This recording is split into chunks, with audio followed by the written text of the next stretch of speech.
Good evening, ladies and gentlemen. Welcome to this Berkeley County Board of Education meeting this Tuesday, January 12, 2021. I call this meeting to order. I declare a quorum is present and the media has been notified. Is there a motion to approve the agenda? So moved. Second. There is a motion by Mr. McQuillan. I didn't pick up this, sir. That's okay.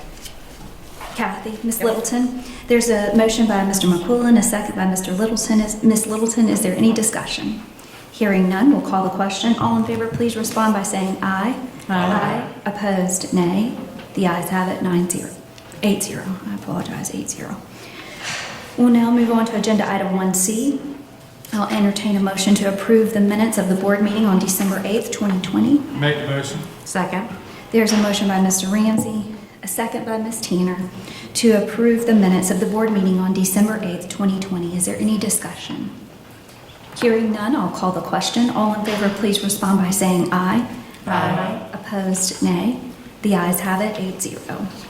Agenda item 1D, approval of minutes for the special board meeting on December 14th, 2020. Is there a motion? So moved. Second. There's a motion by Ms. Littleton, a second by Ms. Tanner, to approve the minutes of the special board meeting on December 14th, 2020. Is there any discussion? Hearing none, we'll call the question. All in favor, please respond by saying aye. Aye. Opposed, nay. The ayes have it, 9-0. We'll now entertain a motion to enter into executive session. So moved. Second.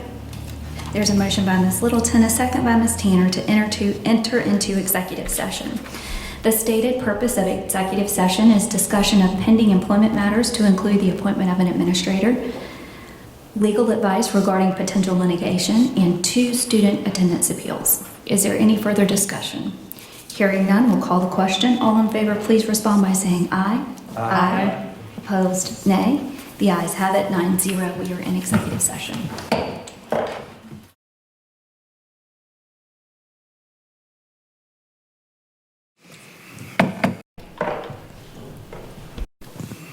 I'll now entertain a motion to return to regular session. So moved.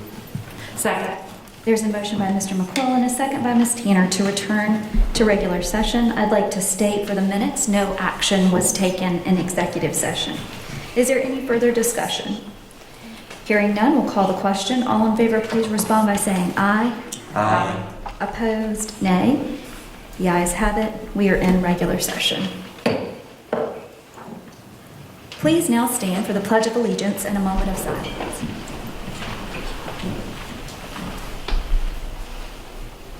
I pledge allegiance to the flag of the United States of America and to the republic for which it stands, one nation, under God, indivisible, with liberty and justice for all.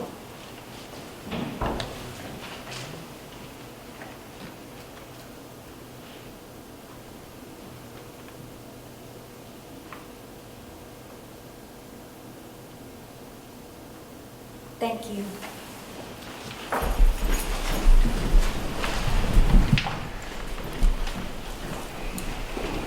We're now on agenda item 4A, citizen comments. No one has registered prior to the meeting. There are no citizen comments. We will now take action as required from executive session. Mr. McQuillan. Madam Chairwoman, I move to accept the recommendation of the administration to name Ms. Pamela Hubler as the new Innovative Learning Coordinator in the Technology Department with a contract to take effect July 1, 2021. Second. There's a motion from Mr. McQuillan, a second from Mr. Ramsey, to accept the recommendation of the administration to name Ms. Pamela Hubler as the new Innovative Learning Coordinator in the Technology Department with a contract to take effect on July 1, 2021. Is there any discussion? Hearing none, we'll call the question. All in favor, please respond by saying aye. Aye. Opposed, nay. The ayes have it. Congratulations. But tell us who's with you. Your husband. Thank you. We always say when people take jobs at the school district, it's a family affair. So we would like to take some pictures. I think Brian is here to take some. He's not here. Katie will take some pictures so we can get a couple pictures. Congratulations. And thank you for staying in your current job until we can get it filled.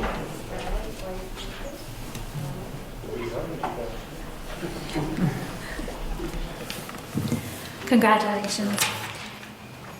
We'll now move on to the student attendance appeals. I'll hear a motion for student number 1. Madam Chair, I move that we deny the appeal of student number 1. Second. There's a motion by Mr. McQuillan, a second by Mr. Ramsey to deny the appeal of student number 1. Is there any additional discussion? Hearing none, we'll call the question. All in favor, please respond by saying aye. Aye. Opposed, nay. The ayes have it. Madam Chair, I move in the matter of student number 2 that we grant the appeal. Second. There's a motion by Mr. McQuillan, a second by Ms. Littleton to grant the appeal of student number 2. Is there any further discussion? Hearing none, we'll call the question. All in favor, please respond by saying aye. Aye. Opposed, nay. The ayes have it, 9-0. We'll now move on to agenda item 6A, the superintendent's report. Dr. Ingram, you are recognized. Thank you, Madam Chair, board members, members of the audience. I would like to remind all board members let me take this down, of our obligation to submit our annual State of Economic Interest to the State Ethics Commission. I think you've got a flyer in your packet. The deadline is March 30. I submitted mine last week. It's done electronically. It's rather self-explanatory, but please take care of that at your earliest convenience. I want to thank Lacey for placing a working document in your folders. Those of you who've been following us know that we are striving to be a values-driven school district, and I think sometime this summer we had a workshop where we were doing some revisions, and I was really pleased to see that our shared values that you have decided that you would follow, trust, spirituality / faith, family, honesty, integrity, respect, and teamwork. The strike-throughs are what we had, but what you decided to leave off. We also have your concept statements. Lacey has put down what we had with strike-through and what you've come up with. So we made a lot of progress that night, and I commend you for it.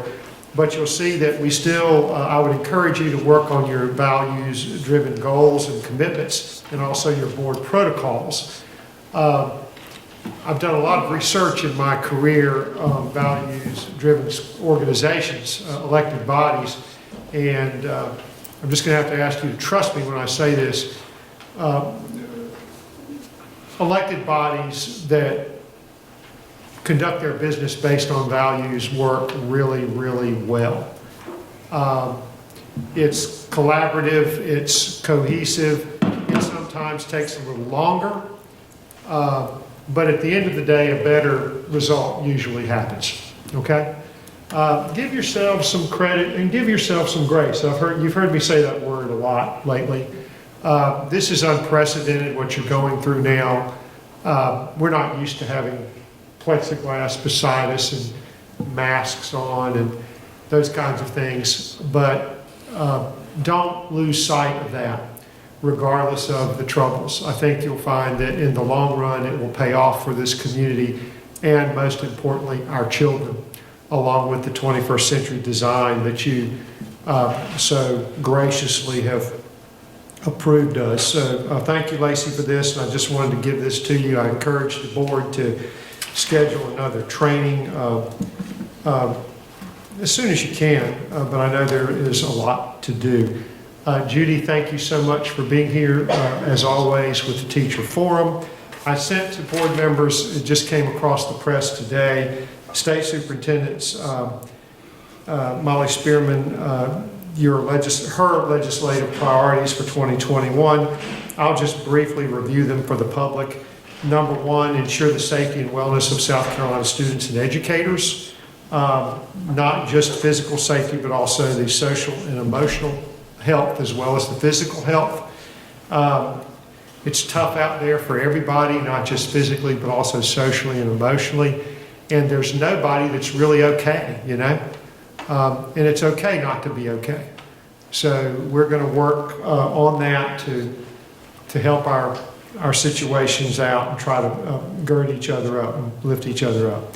Number two, recruit and retain teachers as always.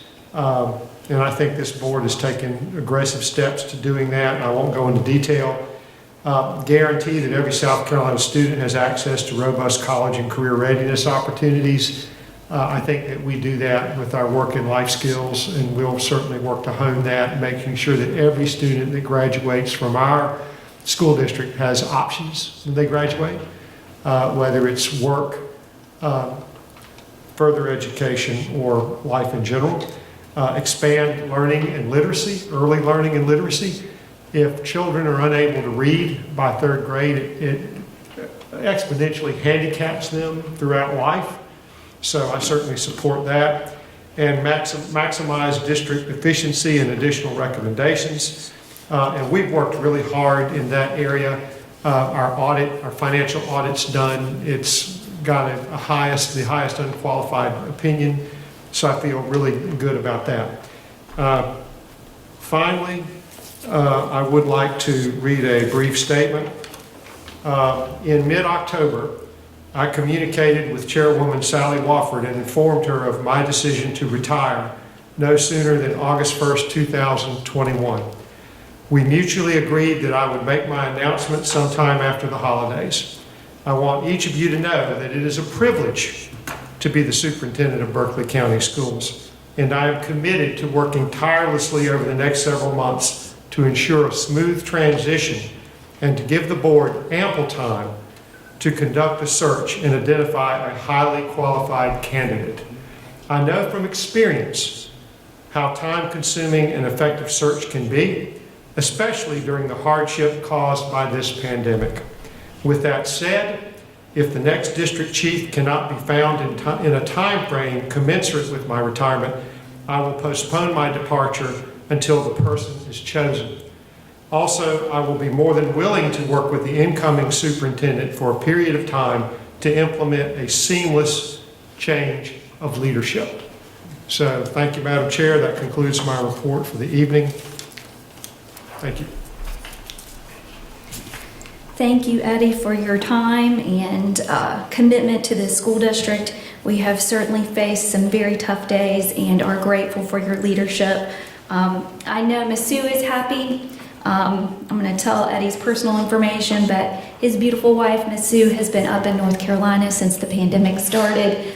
So I just knew it was a matter of time that you would have to go home and be with Ms. Sue. So I know she's watching, so we will miss you terribly, and we love you dearly. You will always have a home in Berkeley County, but we will keep doing business. And thank you for your willingness to continue until we've done a proper search. We are very grateful. The only thing that I had on the board chair report is the Ethics Commission filing. Please do that as quickly as you can. It does go out until March. Also, if you, I know we have some new board members, if you still have money in your campaign accounts, you also have to do financial, as long as you have money in your campaign accounts, you have to do quarterly financial reports. So that is something I did not know when I first started doing this. So if you do not know how to do that or need help with that, there are other of us who still have campaign money who can help you with that. We do not, agenda item 8A, we do not have any temporary committee assignments. Madam Chair, I just want I'm to sorry. have an opportunity to say something to Dr. Ingram. Yeah, please do. I did not learn of this until today when he called me and told me that he was going to retire, but I wanted to personally thank you for the number of years that you've worked for us and with us, and I hope that the relationship that you and I have developed will continue beyond your leaving Berkeley, because I respect you for who you are and what you've given to the district. So thank you for the services and the relationship that I've been with you. Thank you very much. Well, we got a few more months, and I've developed great friendships everywhere I've been, this being no exception. It's always very hard, but I really meant what I said when I think that, this board has tremendous potential. It's the finest board I've ever worked with. Not to say that there haven't been other boards that have been good, but I get to see how you go about your work like nobody else does. So I don't really want there to be a lot of fanfare, but, you know, I'm kind of like, what's that guy, that movie, that guy Bill Murray never goes away, like the Uncle Bob or whatever. You're just kind of see me, you know, I just kind of like a bad habit. I'll never really go away. At least that's not my intent. I'm always a phone call away, and I'll be more than happy to help in any way that I can. It's my life's work. This isn't about money, you know? So I didn't mean to say all that, Frank, but thank you for your candor and your leadership, as the rest of you as well. So I look forward to the next several months. I was hopeful he was going to change his mind. So I told him, think about it. I was hopeful he was going to change his mind. But as the pandemic continues and Miss Sue continues to be a stay away, I knew it was inevitable. So thank you. I don't know if anyone else has something they want to share. I don't want to cut anybody off. Yes, I would, Dr. Ingram. I think I'll speak for the rest of these board members. We value your service here. We appreciate the time and commitment, the dedication to the Berkeley County School District, and we look forward to working with you the entire time. You're not going to take any vacation leave. You're going to be here every day helping us through these pandemics and through everything that we have to traverse together. Thank you for that. We will certainly work together in unity until you leave, or until you say so long. You're not going to say goodbye. God bless you. I'll just say see you later. And if you don't work together, we'll come back and sign up for public comment. I've always kind of wanted to do that, you know. I mean, in fact, my last board, will I be able to hit that hammer one time? But, well, I mean, at the end of several months from now, I always wanted to do that. But thank you, Mr. Barrow. I appreciate it. Hearing nothing else, we'll call the full board meeting to adjournment. Is there a motion to adjourn? So moved. Second. There's a motion by Ms. Littleton, second by Ms. Tanner, to adjourn. Is there any discussion? Hearing none, we'll call the question. All in favor, please respond by saying aye. Aye.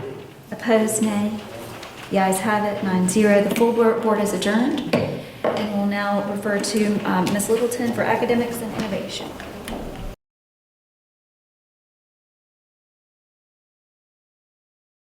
Madam Chair, I'm calling the Committee on Academics and Innovation to order.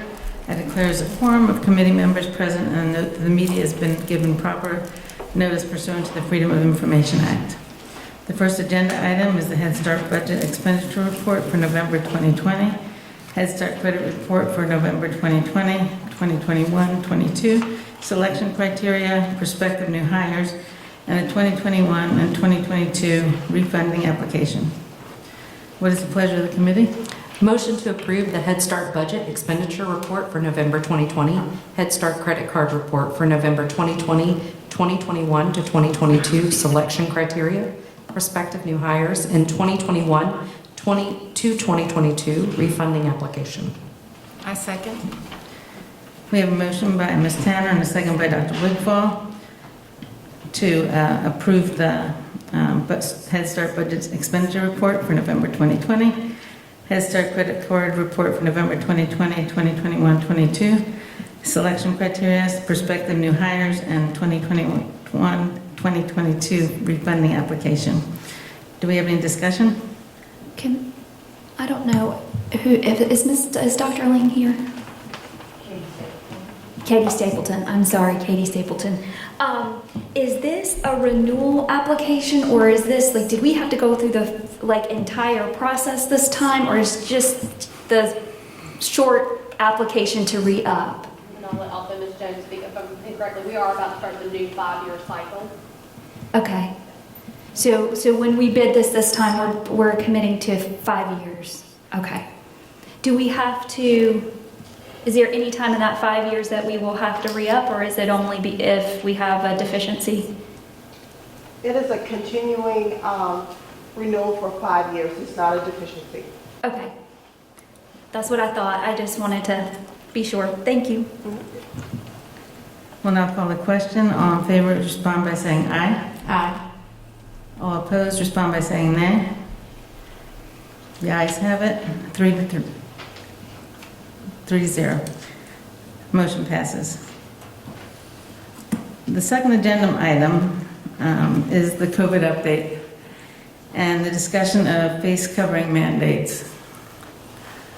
This has been a very emotional time for our community and for our district. And the safety of the teachers, the safety of our kids is priority for this board. I want to say that we've gotten a lot of feedback in terms of the virtual week and mandating masks for all of the kids and the teachers. I'd like to call Ms. Driggers and Dr. Wolf up for what options we have in terms of masking, shields, and what we have available to us.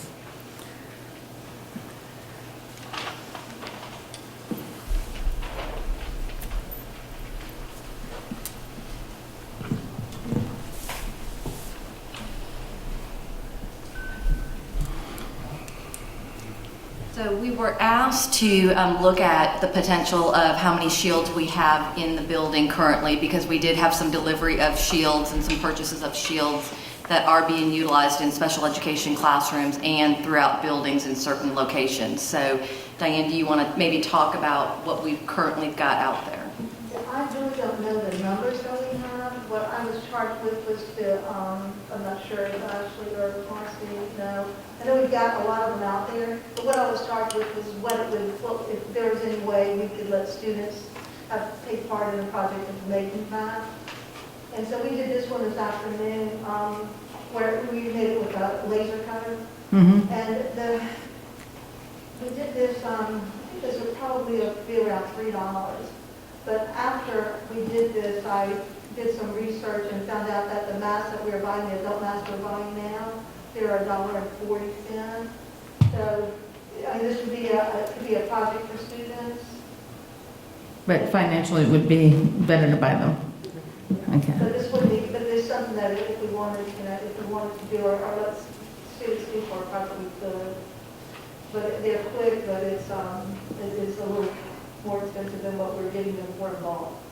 Okay, well, one of my thoughts was that if we could get the kids in the classes that do the 3D printing or use the laser printers, that we could get them to buy into the protection for fellow students, for their teachers, including wearing masks. Thank you very much. I appreciate it. I got a question. I don't hear very well, so I apologize. But the discussion was as far as buying some of those head masks and getting those in our schools. Was that? Well, it's what options do we have? Because what we're being told is that there are kids that are not wearing masks. And there are some... Who's not wearing masks? I'm sorry. Some of the kids, children. I think it's mostly high school age children. It is. The numbers that we have right now are saying that the outbreak, the numbers that we have, which are still very, very low in all of the schools. But if we look at the numbers, they're in the high schools. And I don't have a high school student right now, but I'm betting those people who have high school students are not going to tell me that their kids are constantly masked out in the community. They don't kiss their girlfriends. They don't go on dates. And I think that that's what's happening. Because I don't have a problem with those, because actually I was giving one of those this weekend, and I was even going to wear it tonight, but I thought I might look stupid, so I didn't want to look stupid. The whole thing was, but it actually works pretty well, and it actually is less invasive than one of the cloth masks. But I called my principals, and my kids are in our schools, and I've asked my kids personally about 20 times on a daily basis, do you wear your mask? How does the mask go? And they're wearing their mask. And I called some principals, and it was the same thing. How's the mask policy going? Are we wearing masks? What does it work? I've been told it's going better than we thought. So the folks that I've spoken with, but I can only speak for the ones I've spoken about, are wearing masks. And that's the schools I directly deal with. So I understand there could be some other schools that are doing different than Hanahan schools, but so I'm not opposed to those face shields, and I'm not opposed to logical mask policy that we've had the whole time, which is a policy of compliance, which is if you ride the bus, you wear the mask, which is if you walk down the hall, you wear the mask, which is like my 8-year-old, he sits in his class all day long wearing a mask, which is if you go eat your lunch, you can take it off while you eat, which is if you go out to play at recess, you can take your mask off, but you are not to face any other children or get close to other children. And I have had even communication with one of my other children when they once did not wear their mask.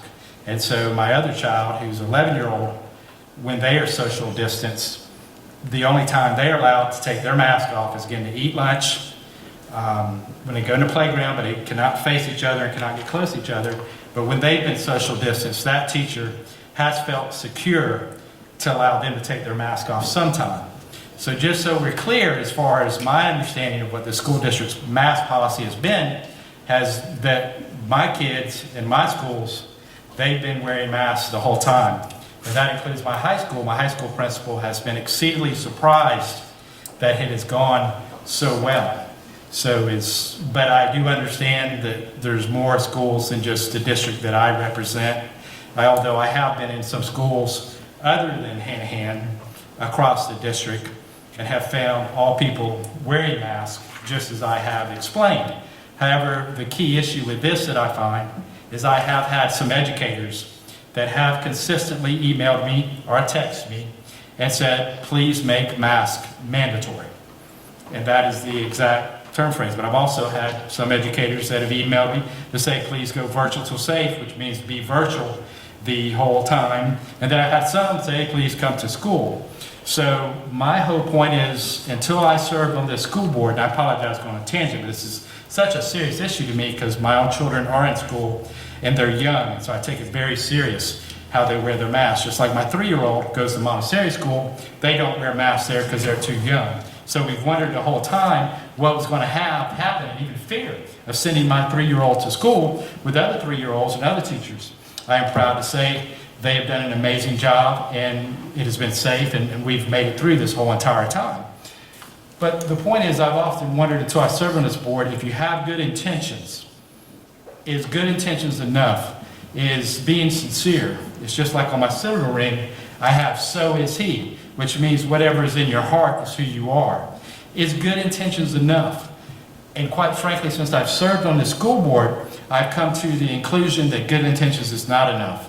There's not always a right answer or wrong answer, but I have come to the conclusion that results matter.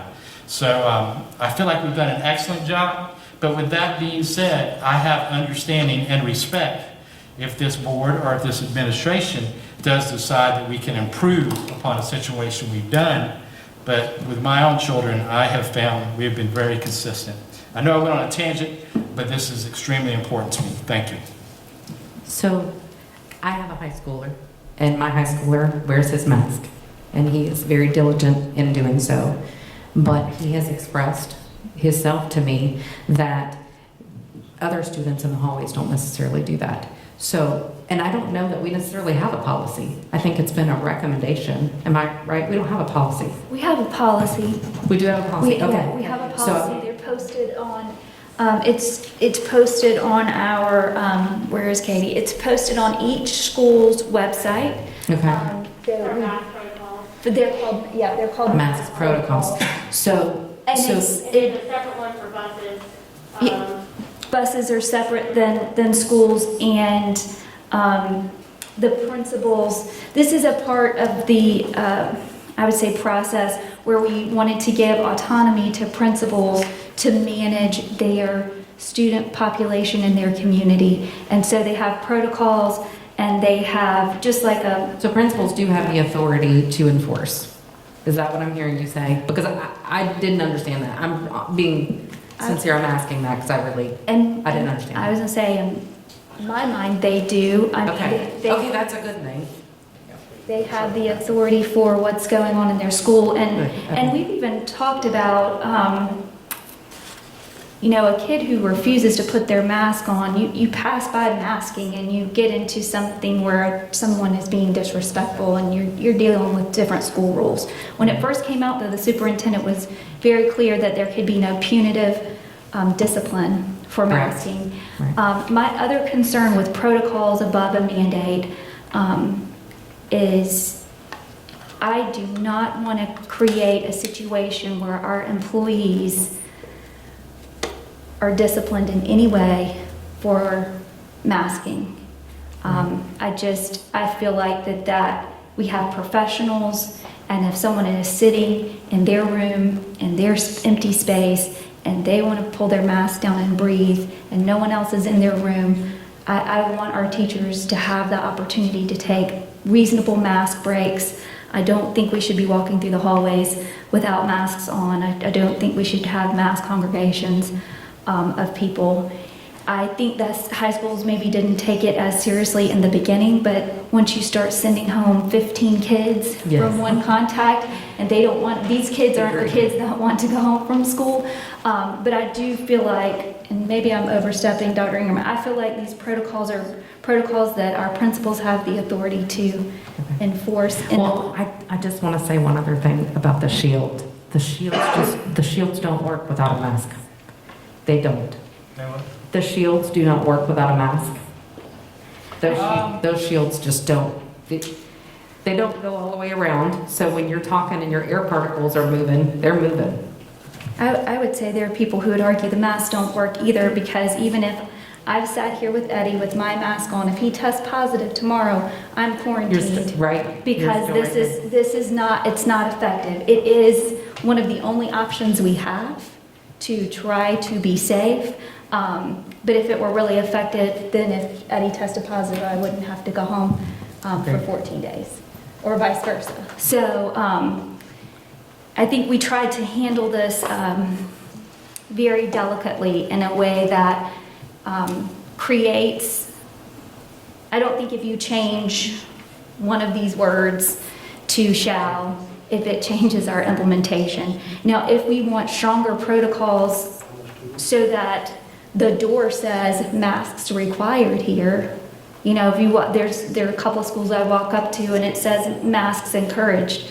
I'm gonna tell you what, if you roll up to that door and think you're gonna go through it without a mask on, there's a very nice lady there who's gonna say, why don't you stand outside until we can help you? So I think they're enforcing it. You know, maybe we need to give some stronger language to their signage. Yeah, I'd like to see the principals have the authority to separate out the kids that are just saying, I'm not going to wear a mask.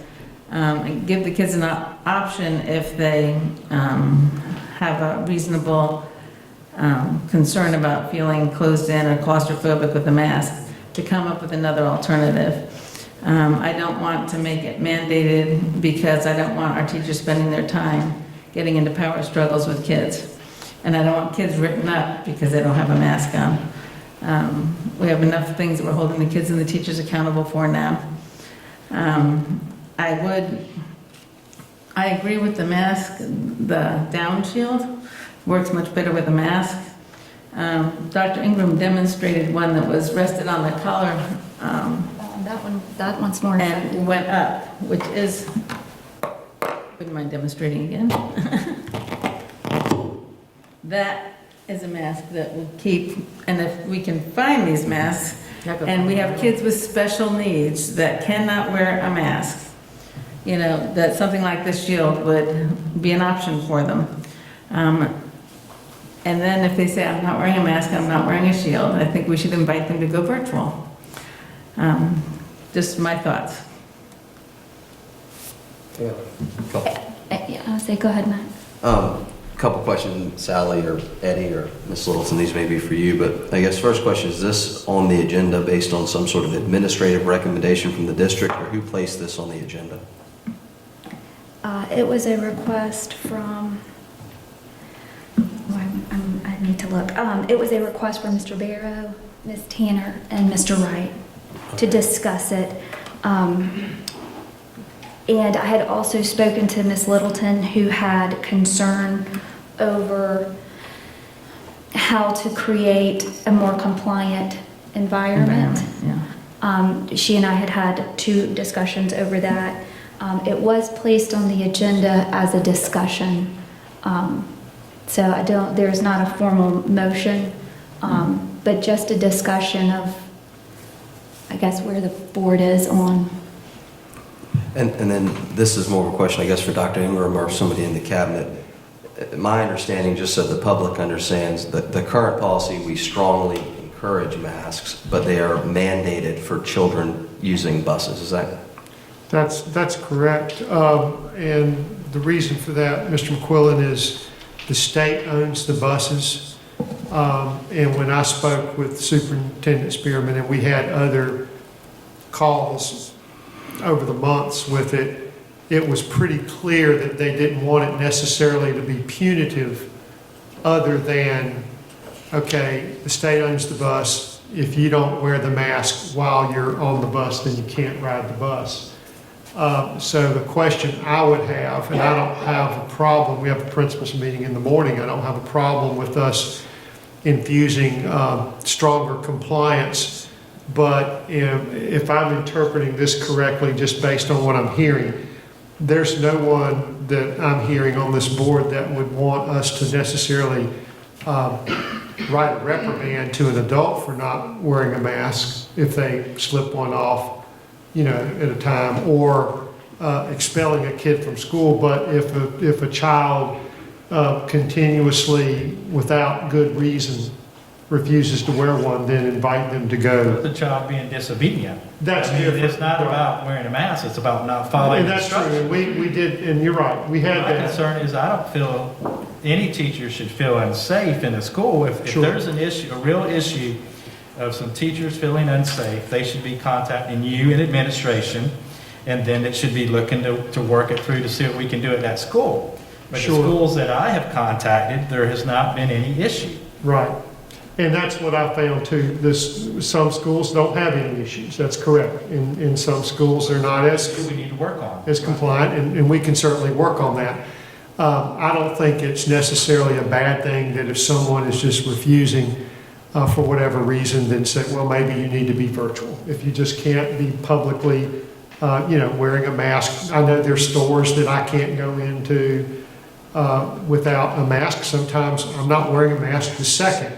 And once I stop talking, if I'm not thinking about it, I might forget to put it back up. It's not that I'm trying, and then I catch myself, I don't know if any of y'all done it, I've caught myself driving in a car by myself wearing a mask. I've caught myself reaching for my mask during a Zoom meeting. Wait a minute, I'm the only one in the office, and I'm putting on the mask protecting someone, 5 miles away in another school. So it's been a difficult adjustment. And I don't think we want to create more problems, but I think we would all like to see more people wearing the masks, I think, to keep them safe. Or I was going to say address the specific schools that are having Sure. issues with compliance, and even, get some stronger signage on the front door.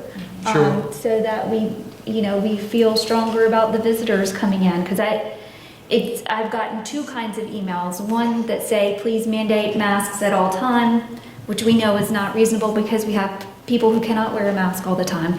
And then I've had people saying, when are you going to let visitors and all these volunteers back in the school? There's two very different thought processes.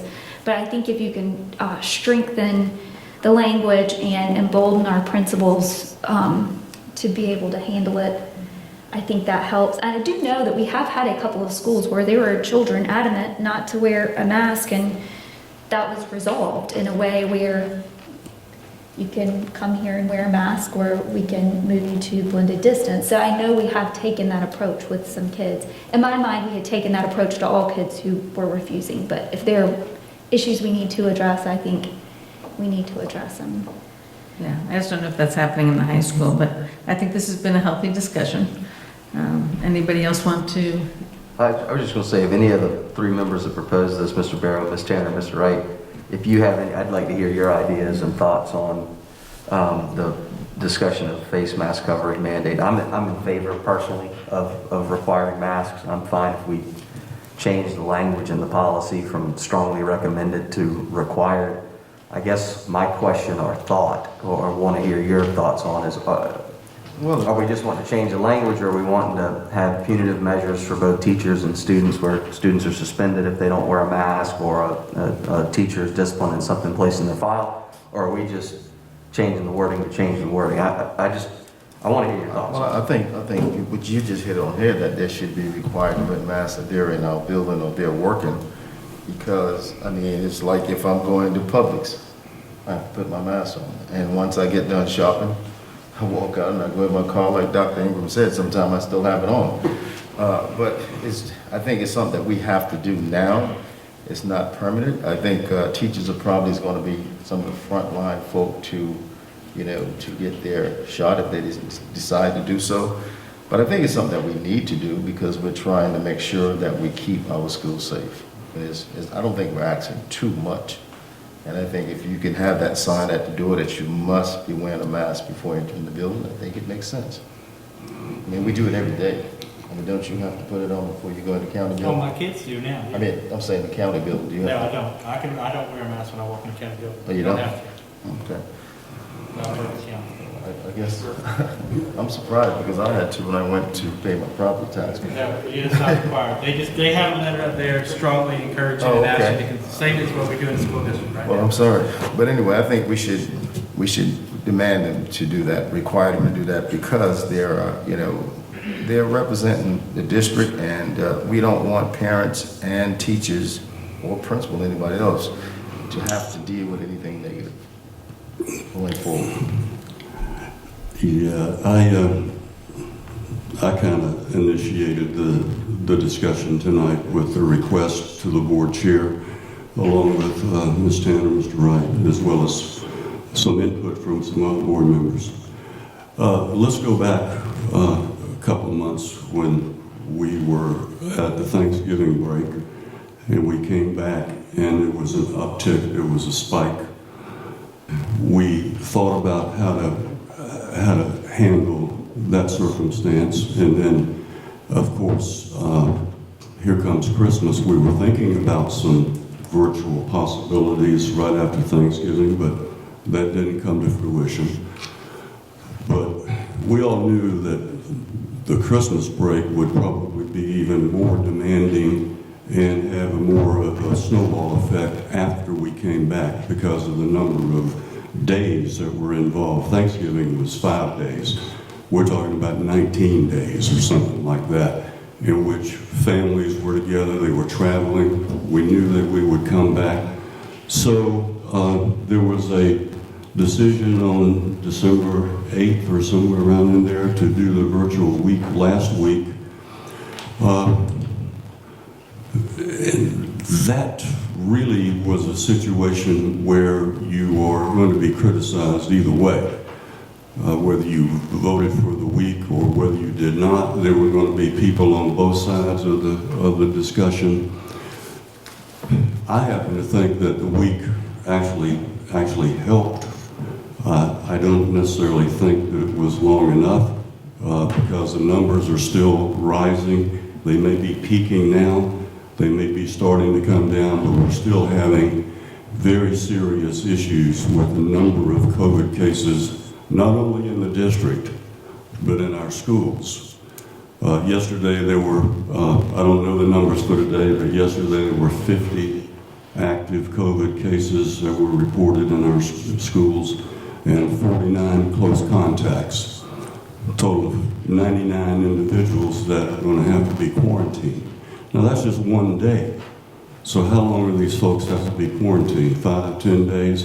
You talk about a snowball and a number of situations in particular schools probably that are on the verge of not being able to function properly because of the lack of teachers and the lack of staff and so forth. So I thought about this and I'm saying, we don't need to go back to another virtual week because there's a lot of opposition to that, and we all agree. Face-to-face instruction is by far the best teaching model. It's the best way that we can go. So, and we've also, if you recall, we encouraged our students and our parents to allow our students to come back after Christmas. and come back in February if you're middle and high school. So what's going to happen?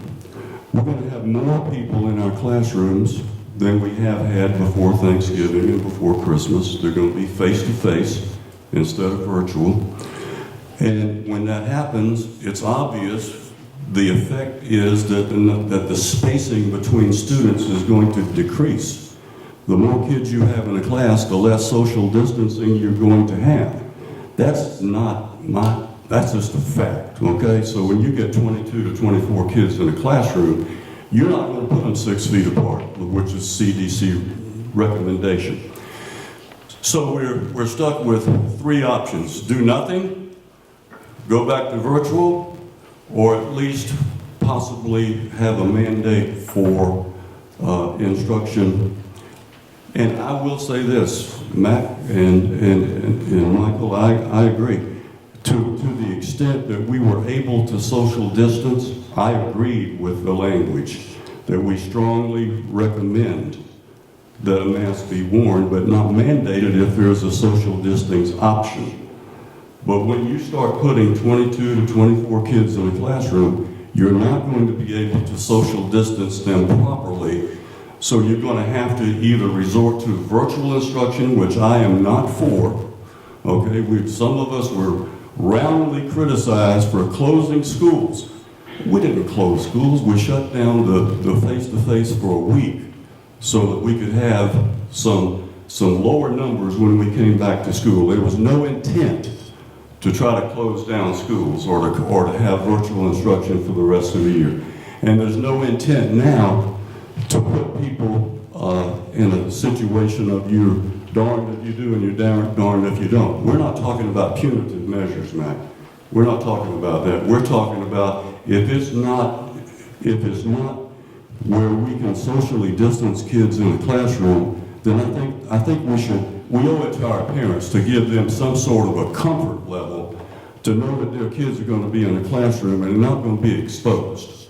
So that's my claim of fault. Yeah, Dave, I don't disagree with you, and I think this is a really good discussion that we're having because we get a lot of texts, a lot of emails, a lot of feedback about this, and that's why I believe, and the numbers are going up, even though our numbers are some of the lowest, if not the lowest in the state of South Carolina. Correct. But our numbers are going up. So I feel like it's very reasonable for Dr. Ingram and his administration to make the decision on this. And quite frankly, like I said, between the verification of the Hanahan schools and a few other schools that I checked with, only thing that's really going to change is a word because they're already doing it. And some other places where some teachers are not feeling that it's done effectively and we're having issues, then I have, with the situation we're in, I have no problem with trying to improve it. Yeah, and Mr. Bear, you may have misunderstood me. I am in favor of a mask mandate. I was just trying to figure out what exactly we're trying to accomplish. Do we want to, in addition to just changing the word to required or mandated, is there a proposal for some sort of punitive measure? It sounds like there's not. And so in that case, I guess we'd ask the superintendent, based on what the board's done, to implement a policy to The notes that I have are stronger signage in places where perhaps the signage isn't. And the principals to, talk with kids about, if you're just not going to wear a mask and there's no reason not to, then entertain on a case-by-case basis, depending on the situation, maybe you need to go virtual, or blended distance, I'm sorry, without the punitive measure, and I think that would be, consistent. I haven't asked my cabinet yet, haven't had a chance to, but they're the ones that generally have to implement it, and we have a principals meeting in the morning, and I can certainly emphasize that with our principals, and then we can target the schools that seem to be a little more, for lack of a better word, problematic in that area, and say, what can we do to help you strengthen this to get more compliance in your schools? So I agree. But the key is to have the teachers and the principals that feel like the superintendent and the board is fully backing them. Sure. Yes. Whenever we stand, and we understand the seriousness. It's true. Exactly. Because we're getting so much communication on a daily basis, so it's very reasonable for us to try to improve it. Sure. Yeah, again, I believe that the emphasis is in the high schools more than any place else. Oh, yeah. I think that's where they're getting most of the resistance, because that's where I'm getting the reports from as well. Middle school too. Middle school too. Yeah, I'm reading the same things, that it's nationwide higher in the secondary schools, middle and high. My 7th grader, like, he never takes a mask off, and I interrogate him every day. That's what I do to my husband. I get Like, it. did you wear the mask? I mean, his little face is all broken out. I mean, I do know there are some folks who've implemented this very well. You know, maybe that's the other thing. The principals who've been really successful, maybe they need to give some help. It's truly a level of respect for others. That's what it is. And that's what I've told my children. The first thing my 8-year-old said to me, I asked him, Paul, are you excited about Christmas break? He said, yeah, I'm excited I won't have to wear a mask all the time. That was, seriously, that was because they are wearing it. Yeah, and I would just add one more thing, and that's that if we're going to mandate that children wear masks, that we also educate them how to wear masks, unlike some of the board members here. You do not take your mask off like this unless you're going to wash your hands right afterwards, because you are breathing through it. Anything you're expelling is on that mask.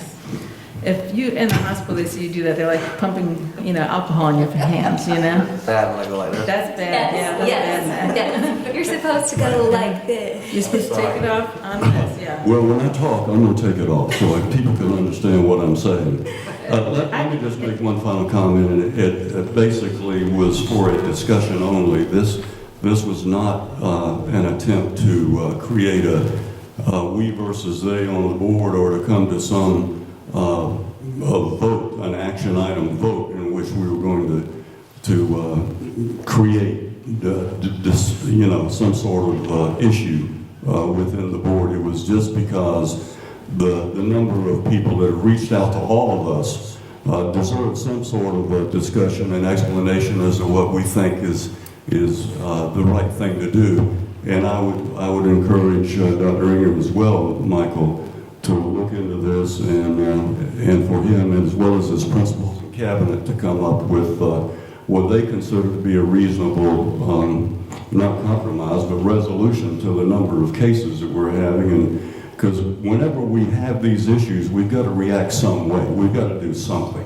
Doing nothing is not an option, in my opinion. Well, one other, since this is a COVID update and discussion of face creams, one other thing I've had several people reach out to me about is the South Carolina, I guess, DHEC policy is now 7 to 10 days for quarantine. I think the district, and I could be wrong about that, that's the info I'm getting though, and the district currently requires 14. So I didn't know if there was any thoughts from the administration or discussions about that. Right now, we stick with the 14 because the 14 seems to be the gold standard. I don't have that language in front of me, but if I'm not mistaken, I'm looking at my cabinet for help. There's 7 to 10 days is okay with some, I guess, testing, but if somebody doesn't test, 14, but then it says something like 14 is still the best. Amy's saying, yeah, that's Karen saying, yeah, Ashley, yeah. So I'm getting some affirmations that my brain's not completely fried from COVID, but not that I have it, but I mean, it's so much stuff has come across my desk. And that's why we stuck with 14. We're not trying to keep people away, but 14 is still the gold standard. And that's been frustrating for all of us because we send some folks home that, don't feel sick and they don't want to be home, but yet they understand. It's just, I think one of our board members said to me not too long ago, life is bad for everybody right now. It's not good for anybody, and we're just trying to get through it the best we can. But these are really good recommendations. I have no problem working with cabinet and principals tomorrow to embolden and strengthen mask compliance and changing signage on doors. The other thing I would ask for, Targeting schools where it's a bigger problem than others. where it's an issue, the other thing I'd ask for is I think that we've done a good job with plexiglass in the younger kids. They don't tend to transmit like the high school kids do. So I know that's probably a bigger undertaking. I don't know how much of what we have But if the classrooms are starting to fill, or if we think February 1, the classrooms are going to fill, can we have a more concerted effort to create some more barriers in the classroom? I mean, you know, if we're going to try to do something, I think that would be helpful. Yeah, I do too, and I go by Oakley every morning, the maintenance shop, and I checked with Ronnie Burnett and our PPE supplies, and we're in good shape right now. We've got some more money coming, I think, and we'll be able to spend more money on this. Oddly enough, knock on wood, you know, we had shortages of things when this first broke out, but you know, the good old-fashioned capitalism and supply and demand now, where you know everybody's got plenty of this stuff, and it's a matter of getting it ordered and getting it here. So we'll certainly tackle that, because I agree we need more. And there are different kinds of shields too, you know, which ones work better than others. So we've got 2 or 3 different kinds, and we'll certainly do that. I don't think it'll ever really go away either. You know, it's kind of like the pandemics will tend to change society a little bit. I don't think you'll ever see grocery stores taking them down from the checkout folks, or the, you know, maybe shields in office areas and things like that, particularly flu season. So I don't think it's necessarily going to go away completely. Can't catch the flu this year, though. No, I mean, I commend our carpentry folks, because they put these together pretty quickly, and we didn't necessarily have the stuff to do it with, but they figured out a way. So. That looks good. Is there any more discussion? At this time, I'll entertain a motion to adjourn the committee meeting so that the Finance and Human Committee meeting can begin. So moved. Second. We have a motion by Ms. Tanner and a second by Dr. Wigfall. Do we have any discussion? With none, we'll call for question. All those in favor respond by saying aye. Aye. Aye. All opposed say nay. The motion passes 3-0.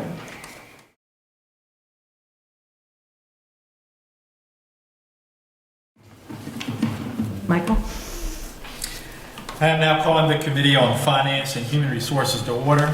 I declare there is a quorum of committee members present. Note that the media has been given proper notice pursuant to the Freedom of Information Act. Our first agenda item is second reading approval to revise policy BA Board Operations. Dr. Karen Whitley, you are recognized.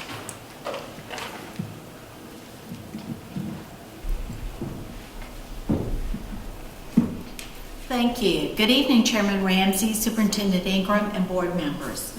Policy BA, Board Operations, is being presented for second reading approval for revision. The revisions include the election of the officers will be every 2 years following the election of board members in a regular election cycle. Officers will hold the elected office for only 1 election cycle.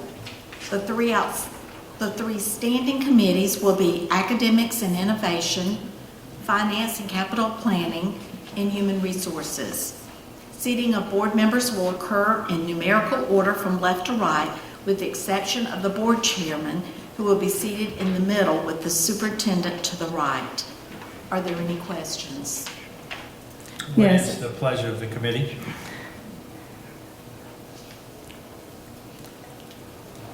Mr. Chairman, I make a motion to approve second reading to revise policy BA Board Operations. Second.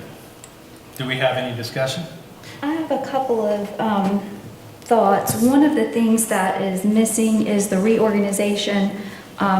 Previously, when it said that you would elect the chairman, the next sentence said and reorganize committees, but there's no method to reorganize committees or to rename committees. That was dropped out.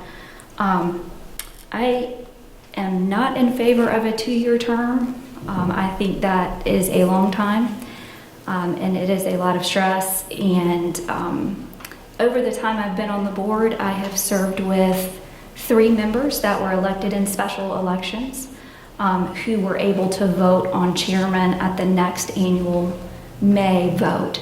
Mr. Barrow was special election, Mr. Julius Barnes was special election, and Ms. Bradley was also a special election. So I do think that the policy limits the thinking to only the general election, and it doesn't take into account special election. Does this mean if there is a special election that would open up the opportunity for there to be another board officer election? I don't know if that's very stable.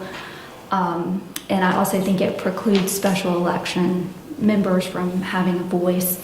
I could go either way on the organization of committees.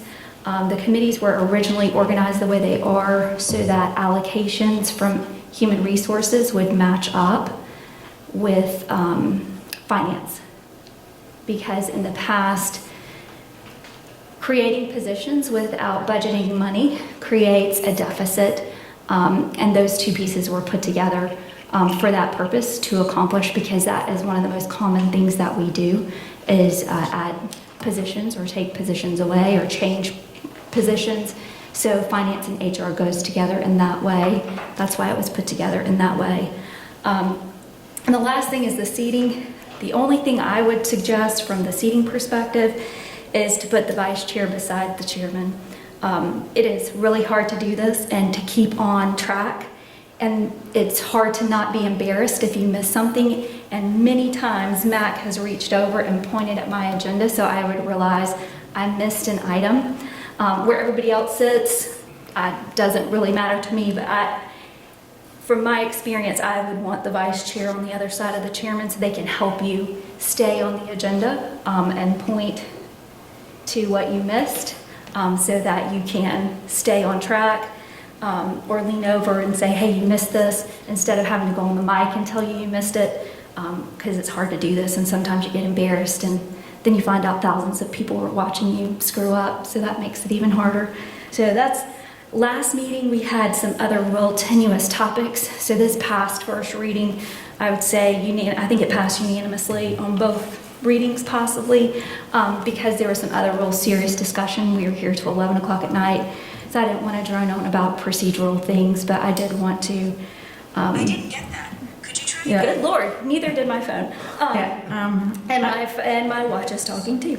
having been elected on this board singularly, yeah, I'll say you as well. Yeah. I would not have wanted to sit down in that chair, learn what it was I was supposed to do in front of me, and have to vote on a series of elected seats. You know, the chairman, the vice chairman, and the secretary. I think that having an opportunity to experience the board, go to the orientation in February, and then following that is a good amount of time to get a feel for who you want as the chairman, who you want as officers, and with some comfort level, and not just go, yeah, okay, sure, whatever you guys are saying. And especially, I think we've demonstrated that sometimes the board can change completely. Like there can be, we had, what, five new elected people today, or this time, right? So I think that we should be able to give them a chance to settle in before they're asked to elect officers. Well, I differ totally with that, is because I've been on the board longer than anyone else has, and there has been policy that's been in place so that board members would have a rotation opportunity to serve in certain capacity, chairman, vice chair, secretary, and et cetera. And I think even if somebody's in a special election, that's why it's a special election. You come on the board, and there's current things in place when you arrive.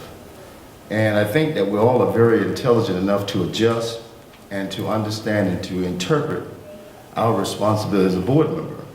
And as you go through your training, and if you go through your training, you take it very seriously, you'd find that the chairperson is only one board member.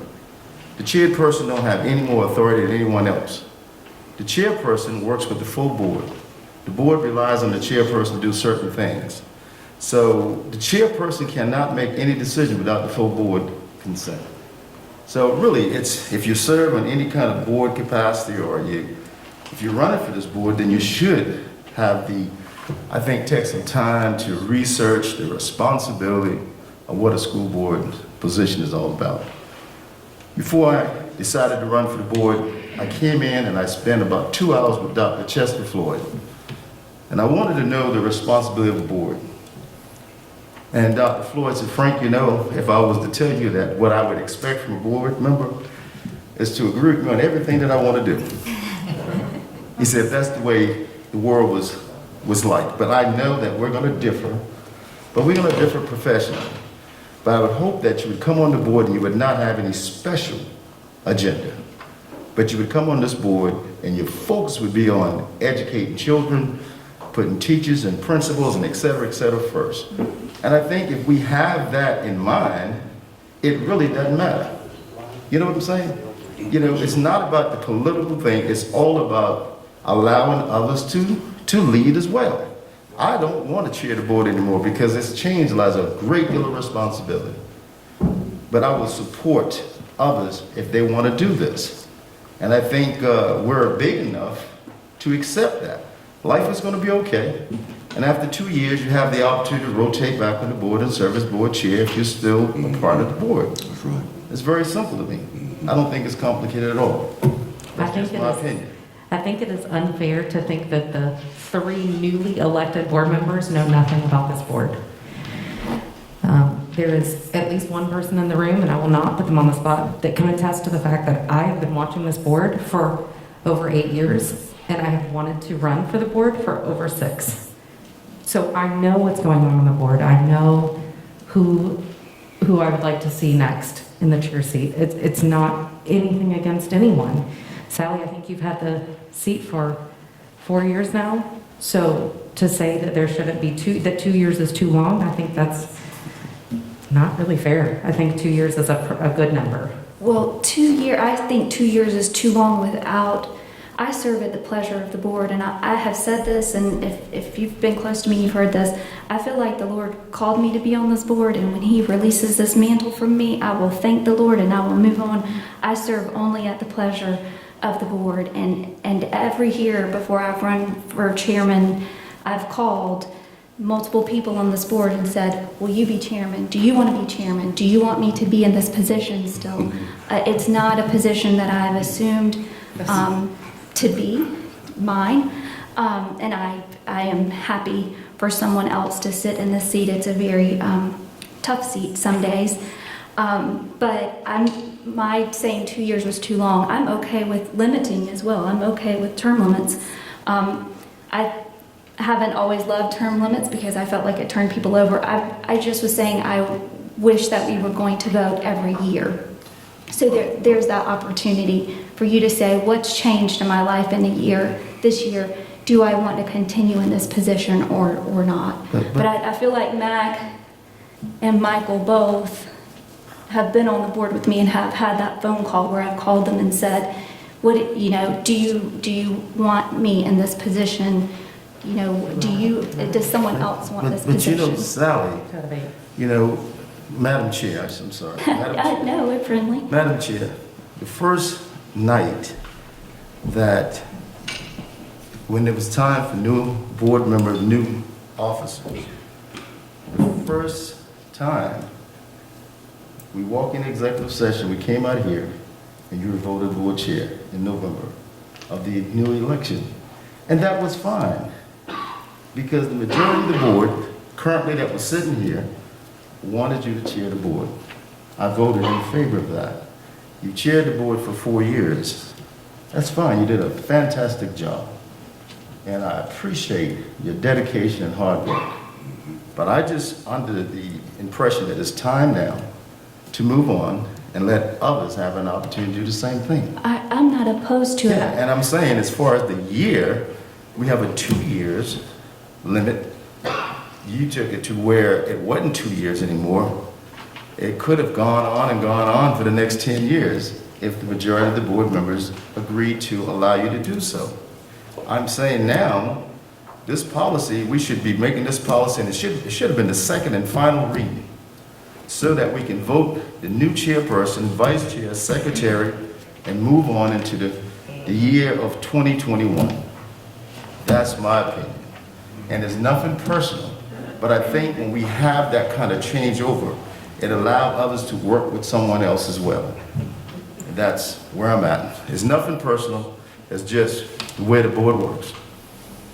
I don't take it personal at all. No, I was just saying it. I was just not saying that you were, but I was saying it for anyone else. Just letting know, this is just my perspective. Yeah, I don't find that the term limits are all that relevant, but I do believe that having that first vote the day that we walk in as new board members, I think it should be put off until the orientation of the board members, and they get to go through the class that they'll go through in February. I just think it educates you about the way that the board runs.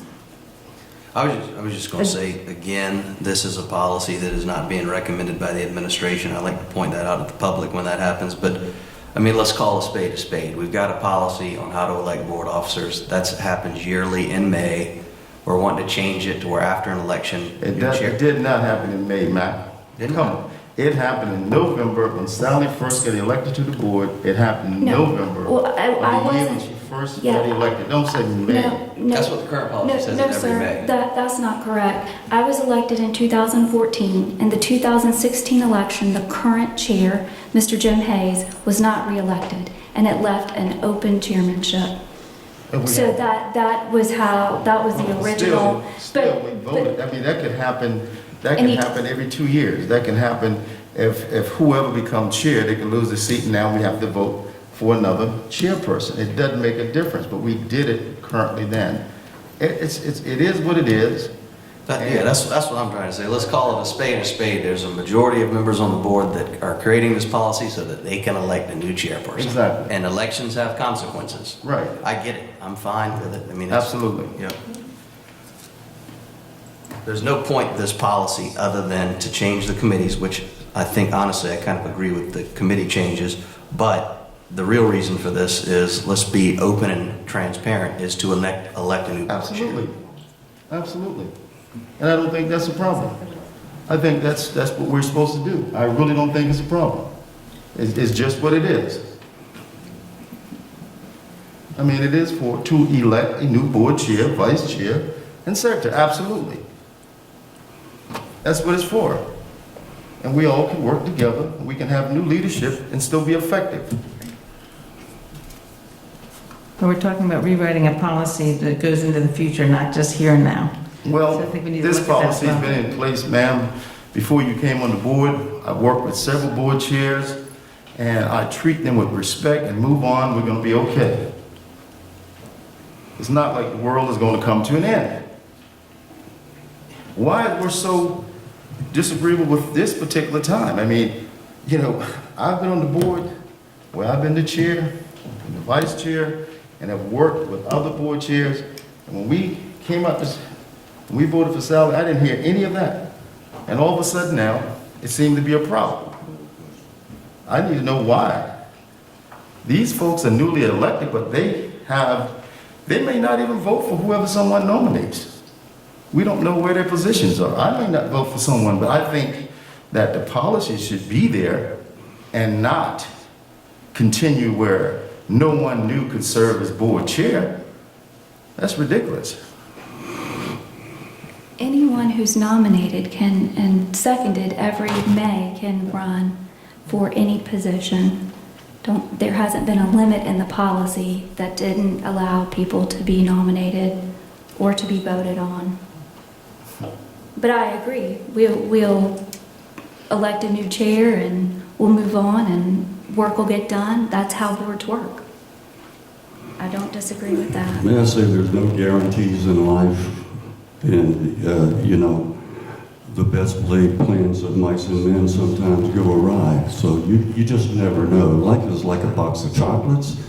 You just don't know what you're always going to get. So when we do have a board election, you know, there can be more than one slate of officers up for election, and sometimes people's opinions change. So let's roll the dice and see what happens.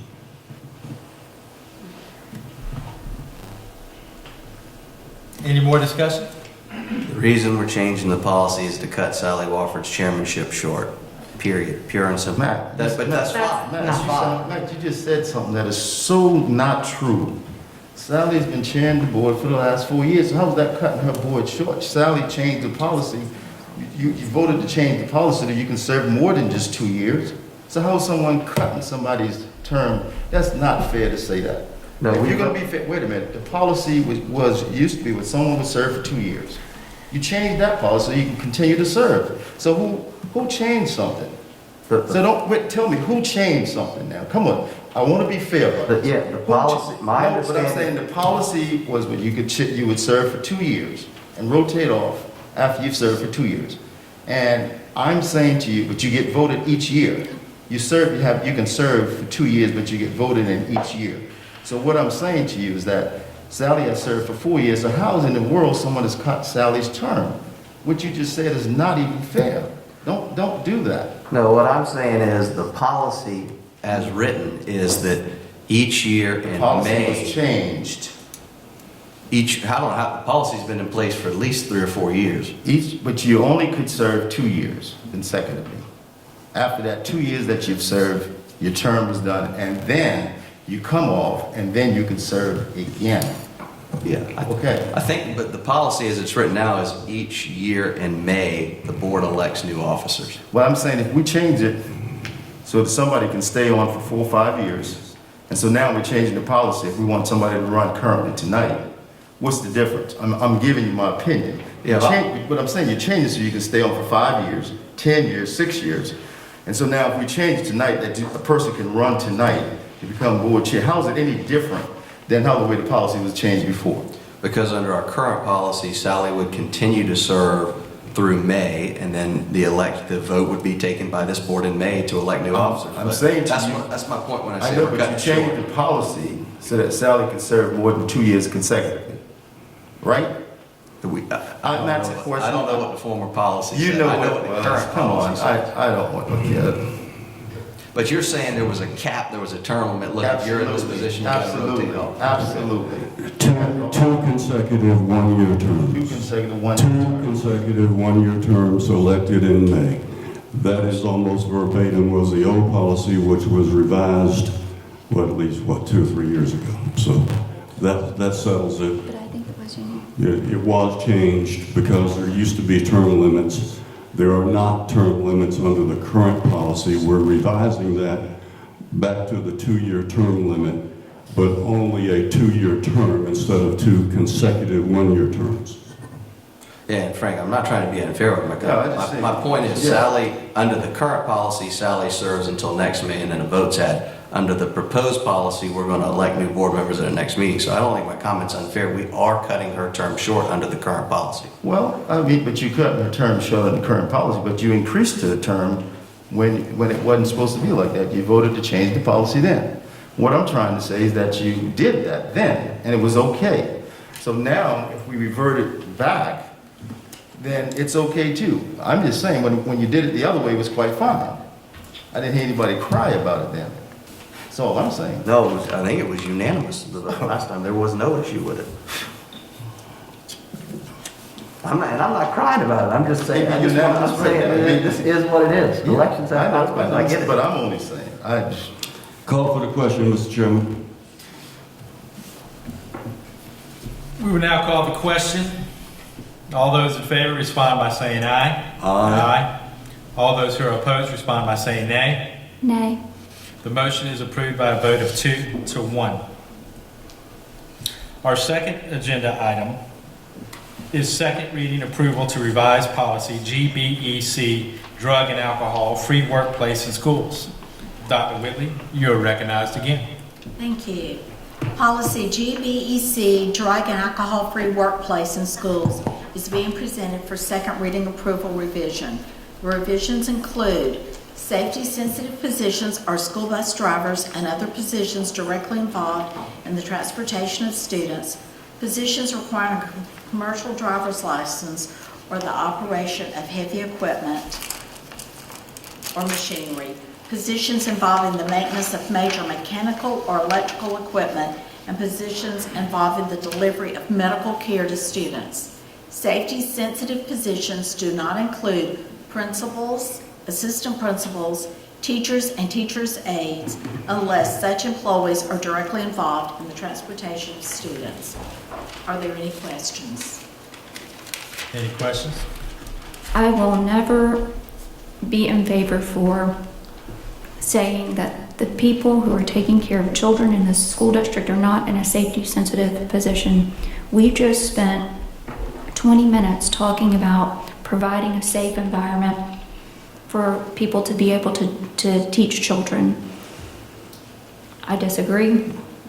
I don't think there's any reason to go into more detail than that, but people who are taking care of my children certainly are safety sensitive, because if they are not alert and aware of my child and my child gets hurt or my child gets lost or something happens to my child, I would certainly hold the school district and that person accountable. Mr. Barrow, do we have a motion? Yes, Mr. Chairman. I'll make a motion to approve second reading to revise policy gbaa-e, drug and alcohol-free workplace in schools. Second. Do we have any discussion? I go on record as saying that I do not think that we should eliminate this policy. Every place I've ever worked has had a policy that had random drug tests for all employees. So I don't really understand the thinking behind saying that we shouldn't have it. Period. Dr. Ingram or Dr. Whitley, was this policy proposed by the administration or board members? It was not proposed by the administration. Thank you. Any further discussion? I do want to say something. We do have a policy in place, I believe, to do drug testing for teachers and other employees in the district, correct? There's two policies, correct? If there's a suspicion. Okay, so it's not like we're completely eliminating drug testing for safety, correct? The provision is in place if there is something awry with the employee's behavior and it's outwardly manifested. This is a deletion of the randomized drug testing for teachers, correct? Right. Right. There is a policy that allows for the testing of any employee when their supervisor or other individual goes to their supervisor with what we term as, in the legal term, is reasonable suspicion. Reasonable suspicion is the legality of the term which gives the district the authority to mandate, to require that individual to undergo a drug test. So that policy is there. There have been occasions, very few to my recollection over the 40 years that I've been in this business, that we've actually done that. There's also a policy, the policy also allows for, and let me make this clear, when a person applies for a job in the Berkeley County School District, the current policy also allows for and requires, if the HR folks deem it necessary, for that applicant to be drug tested. Now, I don't recall that ever happening, but the policy is in place. But I don't think we've ever, Dr. Whitley, you've been in this position a couple of years and you've been in the district a long time. So have we ever drug tested an applicant for any position other than the safety sensitive positions that are required under the new provisions? No, sir, not since I've been in this position. No, we have not. So if it's so important that we have something that we want to do, why haven't we done it? Number one. Secondly, this policy was written 2 years and 4 months ago. The policy was approved 2 years and 4 months ago, but it was never added an administrative rule defining how it could be and should be implemented, who should be tested, how many times a year, what percentage, what's the cost, how it's going to be evaluated, and what are going to be the levels of any type of action taken against a particular individual. So if it's so important to retain this, why haven't we done this already? Almost 2.5 years ago, this policy has been on the books with no administrative rule. And this is the third or fourth time I've made this point. But I feel like it's necessary to reiterate the fact that if it's that important for us to do this, who's going to write this administrative rule? You cannot ask another school district in South Carolina for their administrative rule, because there are none. Not one single school district in this state has a similar policy. Not one. We are the exception. So we're the guinea pig. If we start this, go ahead with the slippery slope. Pandora's box is wide open, because you're opening ourselves up to all sorts of litigation and concern with the public, not to mention the fact that teacher retention and teacher recruitment is essential. We're talking about teacher shortages. Let them get the word out that we're going to start randomly drug testing teachers for whatever purpose. You think they're going to come to Charleston or Berkeley or Dorchester? I get my idea they're not going to come to Berkeley, because that's not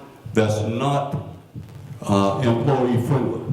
They're going to go somewhere else. And there's no reason for it, ladies and gentlemen. There's no reason for this random drug testing. To quote you, Mr. Barrow, we can do something or we can do nothing. And we have it in place that we can do something. It is a part of the current policy that allows us to do it.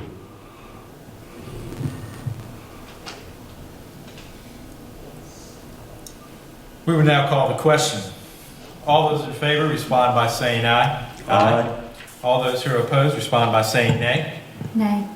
The motion is approved by a vote of 2-1. Our third agenda item is second reading approval to delete JCA-E Student Sexual Discrimination and Harassment Complaint Form. Dr. Whitley, you are recognized again. We are asking for second reading approval to delete JCA-E Student Sexual Discrimination and Harassment Complaint Form, an updated complaint form that was based on and implements board policy JCA, consistent with current regulations, was received as information during the December committee meeting.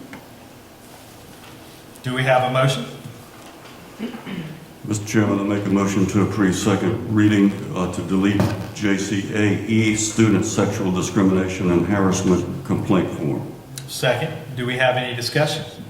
I'm just going to ask Dr. Whitley, can you please clarify, because I personally got a lot of emails about this. We're eliminating this to replace it with something else that has been updated. Is that correct? Yes, ma'am, to be in compliance with the regulation that came out in August. This is pretty much just cleaning up. We already have something in place that is in compliance. Thank you. So this was an old one. Thank you. Dr. Whitley, like the prior two questions, as I understand it, this is actually a policy that has been proposed by the administration, not individual board members, correct?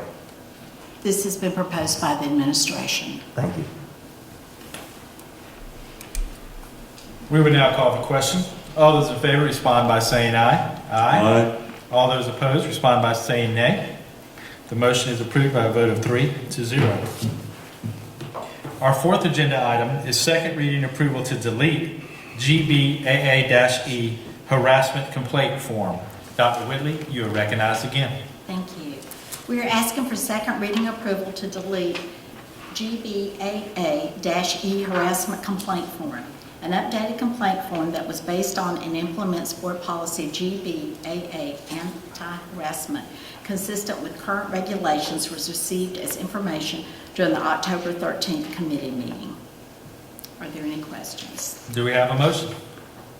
Mr. Chairman, I make a motion to approve second reading to delete gbaa-e harassment complaint form. Second, do we have any discussion? Dr. Whitley, same question. This is a policy proposed by the administration, not like the first two that were proposed by individual board members, correct? This policy was proposed by the administration, yes, sir. Thank you. We will now call the question. All those in favor respond by saying aye. Aye. All those opposed respond by saying nay. The motion is approved by a vote of 3-0. Our fifth agenda item is second reading approval to delete Administrative Rule JCA-AR, Student Sexual Discrimination and Harassment. Dr. Whitley, you are recognized again. We're asking for second reading approval to delete Administrative Rule JCA-AR, Student Sexual Discrimination and Harassment, that was issued in 7/7. We have requested a new administrative rule that was received as information during the December meeting. This is also to be in compliance with the regulation that came out in August. Do we have a motion? Mr. Chairman, I'll make a motion to approve second reading to delete Administrative Rule JCA-AR, Student Sexual Discrimination and Harassment. Second, do we have any discussion? We would now call the question. All those in favor respond by saying aye. Aye. All those opposed respond by saying nay. The motion is approved by a vote of 3-0. Thank you, Dr. Whitley. Thank you. Our sixth agenda item is the financial update through December 31st, 2020. Ashley Smith, you are now recognized.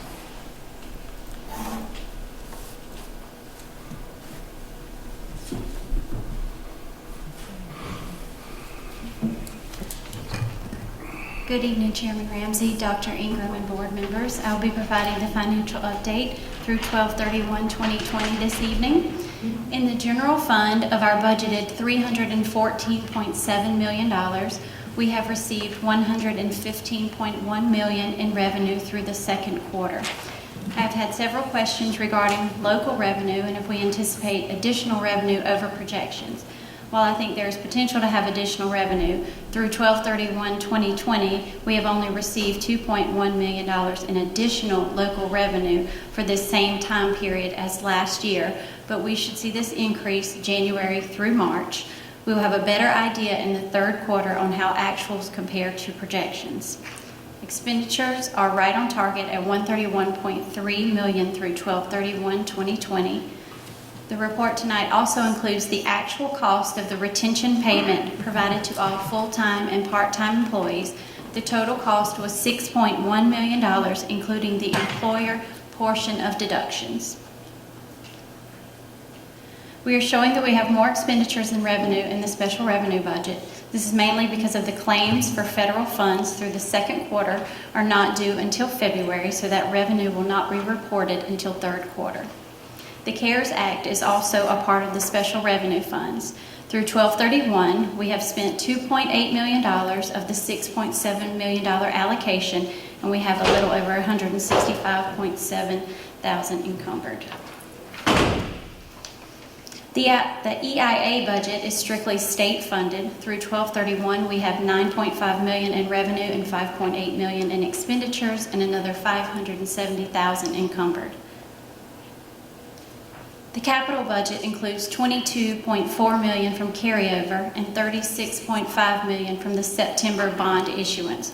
We have spent $8.4 million and have another $15.8 million encumbered for projects that are in progress. The referendum budget that was originally over $200 million, including the encumbrances, is down to a balance of $267,000 and should be spent by the end of this year. The child nutrition budget is slightly over budget as of 12/30. Revenues are down due to COVID, but we also have $500,000 from the CARES Act to aid child nutrition during this school year if revenues are not stronger in the second half of the year. Are there any questions?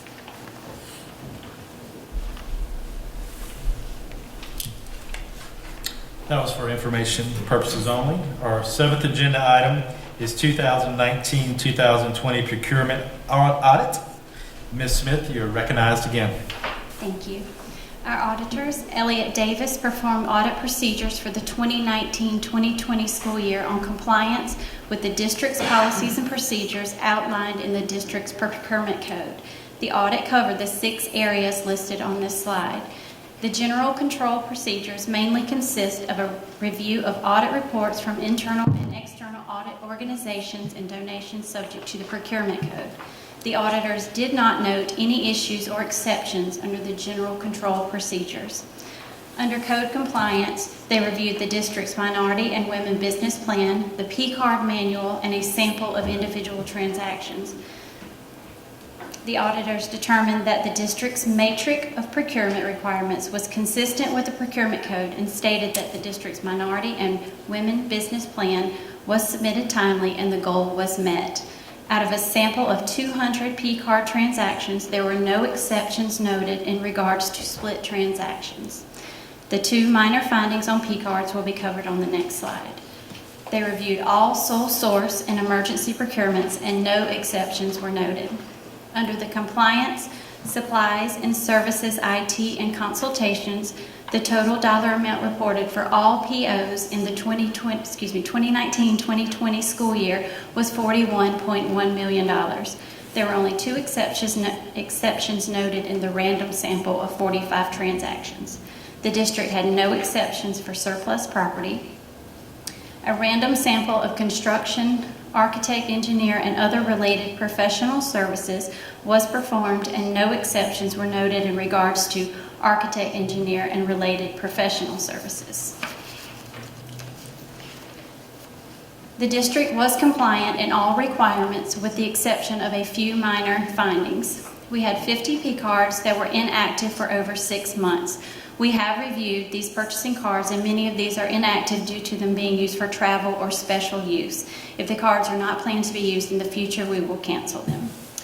There were 54 P-cards with a transaction limit over the $2,500 district threshold. Unfortunately, this will be a recurring problem. The 54 cards are all for special use, for contract purposes, and temporary labor. Out of 45 transactions tested, 4 of the transactions were not paid timely. Procurement and accounts payable will continue to work together to ensure timely payments. 2 of the procurement transactions selected had a purchase order date subsequent to the invoice date.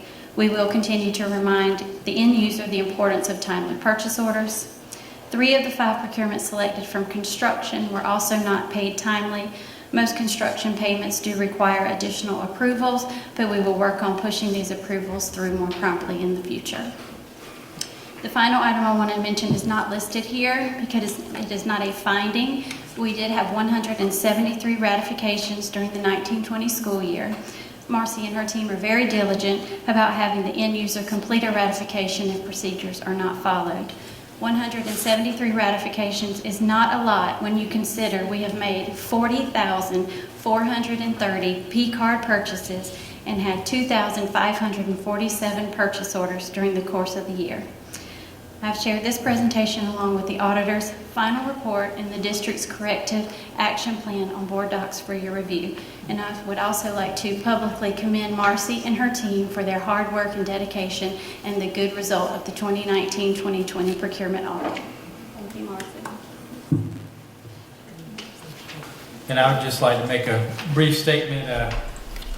When I came on the board, and many of us came on the board here 4+ years ago, our P-card issues, some of the issues that we had almost seemed insurmountable as far as getting fixed. And I just want to commend you, Ashley, commend you, Marcy, and just all the administration. Dr. Ingram, it's been amazing to watch the accounting and the procurement and the financials and just to see the work that y'all have done. It's almost been like a miracle compared, and a lot of folks don't understand that where I'm coming from, but if you go back 4+ years and you look at some of the meetings, videos and minutes, you'd know exactly what I'm talking about. So just getting this kind of report just really gets me excited, and I just thank all of y'all. Ms. Marcy and her team have done an excellent job. Okay, our 8th agenda item is BVB 581-20-21, radio communication equipment and services. Ms. Smith, you are recognized again. And I'm going to turn this one over to Marcy. Ms. Marcy. Good evening, Chairman Ramsey, members of the board, Dr. Ingram. Tonight we present to you best value bid 581-2021 for radio communication equipment and services. This solicitation was conducted to secure a contract to purchase two-way radios and annual maintenance checks for all district two-way radios, excluding transportation, because those are on a different contract, as well as any parts, labor required to repair district two-way radios. We received 2 bids from the local authorized Motorola dealers because we needed a local vendor to service this contract. And after tabulation and evaluation, the highest ranked responsive and responsible bidder was Radio Communications of Charleston with an annual cost of $58,040 with an estimated 5-year contract value of $290,200. We'll have an initial term of 1 year with the option to renew for 4 additional years. Do we have a motion? I move to approve the award of BVB 581-2021 for radio communications equipment and services to Radio Communication of Charleston for an initial contract term of 1 year for an estimated annual contract value of $58,040 with the option to renew for 4 additional 1-year terms for an estimated total contract value of $290,200. Second. Do we have any discussion? Just a couple of questions, Marcy. These are for school radios. Yes, they're the handheld portable Right. radios in their base. That's really good that the district's going to pay for them. Schools used to have to pay for them out of their own funding, so I don't know how long this has been this way, but it sure takes the burden of responsibility off the school principals, so this is very good. And it'll be a mixture. Well, they're assigned some radios, and then the annual maintenance the district covers. And then Okay. sometimes the schools will use Sometimes their they have to funds, pony up a little. as we use district funds. So How it's many not- radios are we buying now? You got any idea? I believe. That's all right, don't I worry had about that count. I believe it was 195. it. Okay. I believe Thank was you. the final count.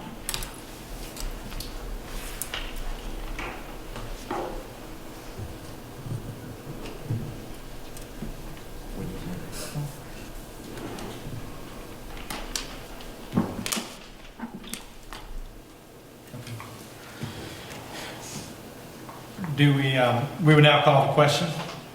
All those in favor respond by saying aye. Aye. All those opposed respond by saying nay. The motion is approved by a vote of 3-0. Thank you, Marcy. Thank you, Ashley. Do we have any discussion? Motion to adjourn. So moved. I guess I need a second. So I moved to adjourn. Second. Well, Mr. Barrow, give me a second. I forgot to announce, I'm not throwing anybody else under the bus, I didn't know. January 26th, the teacher forum will be hosting a reception for the board prior to the board meeting.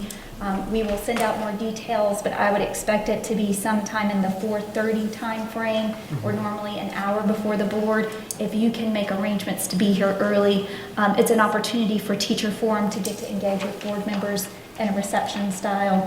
So that's before the next board meeting. So I'm sorry I didn't share that before. Okay. At this time, I will entertain a motion to adjourn and return to regular session.